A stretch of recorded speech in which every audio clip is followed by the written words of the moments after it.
SIG recently upgraded the Romeo 5 to the Romeo 5 Gen 2. This was a change that was anticipated for a while, but the Romeo 5 was already a very renowned and proven optic for the budget optic world. The question is, does the Romeo 5 Gen 2 actually add in enough improvements to the Romeo 5 to make it worth your purchasing decision? Now, you won't have to make that decision for very long because the Romeo 5 is being replaced by the Romeo 5 Gen 2, but if you already have a Romeo 5 or are looking at one on the used market, should you consider the Romeo 5 Gen 2 as an upgrade? The Romeo 5 from SIG has been around for a while, and this red dot's got a lot of use in a whole ton of different setups, and I can say from experience, the Romeo 5 is an excellent budget option for a red dot. It's lacking in certain features that your more premium options will get, but if you don't want to break the bank, this is a great starter red dot. So let's talk about the similarities and differences between these two. Overall, they're very similar in their structure and design and their settings.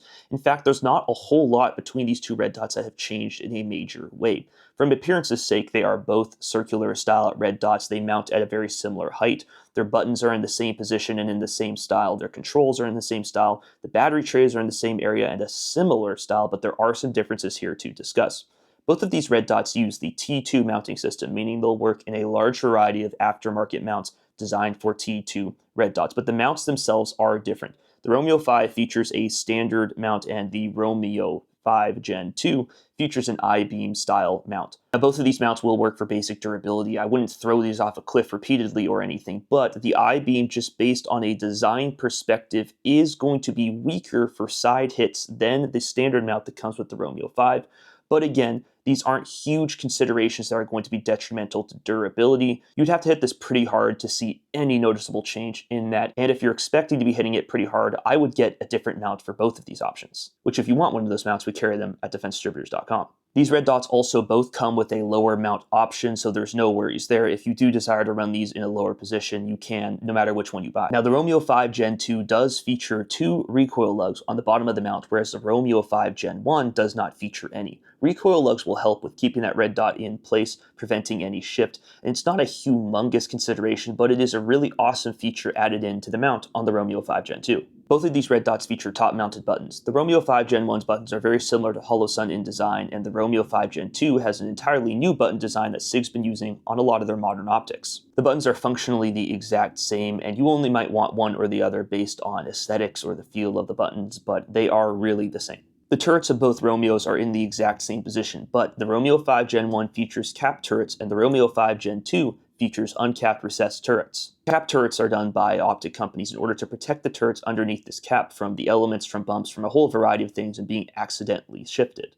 And while the capped turrets on the Romeo 5 are nice, they don't feature any additional protection around the turret, so you'll still take a direct hit to that cap, and while that hopefully will protect the actual turret, in some cases with a hard enough hit, that might fail. The Romeo 5 Gen 2 features uncapped turrets, but they are recessed, so it will be harder to accidentally hit these, and they can be adjusted easier without having to take off a cap. Now, between these two, it does come down to preference on that front. There isn't a significant benefit to one versus the other, just the way they were designed in these two specific red dot options. But that will differ from red dot to red dot. The battery caps on the Romeo 5 and the Romeo 5 Gen 2 are in the exact same place, but there is a design difference between them, which in my opinion, the older Romeo 5 beats the newer Romeo 5 on. These battery caps are both screw-on. You can use a quarter, a bullet, a small tool, any form of variety of flathead, but the Romeo 5 Gen 1 features a knurled design to that cap, meaning if I haven't screwed it on crazy tight, I can unscrew it using my hands, which is impossible on the Romeo 5 Gen 2. It's always good to have redundancies and things that might be needed to change out often, like a battery cap on a red dot like this.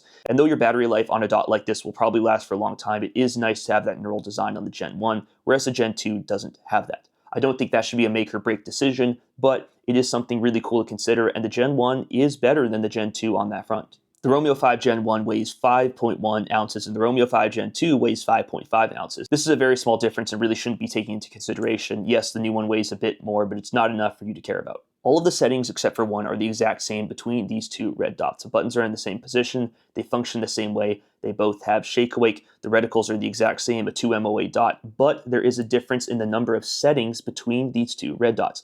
The Romeo 5 Gen 1 features 10 settings, 8 daylight and 2 night vision, and the Romeo 5 Gen 2 features 12 settings, 10 daylight and 2 night vision. These additional daylight settings do help, and it is nice to have, so the Romeo 5 Gen 2 is an improvement over the Gen 1 in that area. And finally, glass clarity. Both of these red dots have great glass clarity, but they do experience some parallax shift in an up and down diagonal pattern. Now, the parallax isn't terrible between these two, but it is something to consider if you're intending on using this for a longer range setup. And as a recap to what parallax is the amount my dot moves when I move my head side to side at distance, which will shift your impact on target because that dot now is not zeroed to your rifle at distance. So the Romeo 5 Gen 1 versus Gen 2, which one should you buy and consider? Honestly, there are not a huge amount of significant changes between these red dots. One of the biggest ones come down to price, and the other biggest one comes down to aesthetic. Which do you like the look of more? Because as we know, looking cool is half the battle. Now, you won't be able to get the Romeo 5 on the retail market for much longer. Once stock runs out of these, SIG is going to be moving to the Romeo Gen 2, which they're already stocking in most of their distributors. If you have a Romeo 5 Gen 1 laying around, I would still totally consider using it on your builds. It is a great red dot in its standard form, but if you're buying a new one, the Romeo 5 Gen 2 is also a great option, and you're not going to lose anything by switching over. And if you are looking to pick up a Romeo 5 Gen 2, a magnifier for it, new mounts for it, whatever that may be, you can go to the link in the description, defensedistributors.com.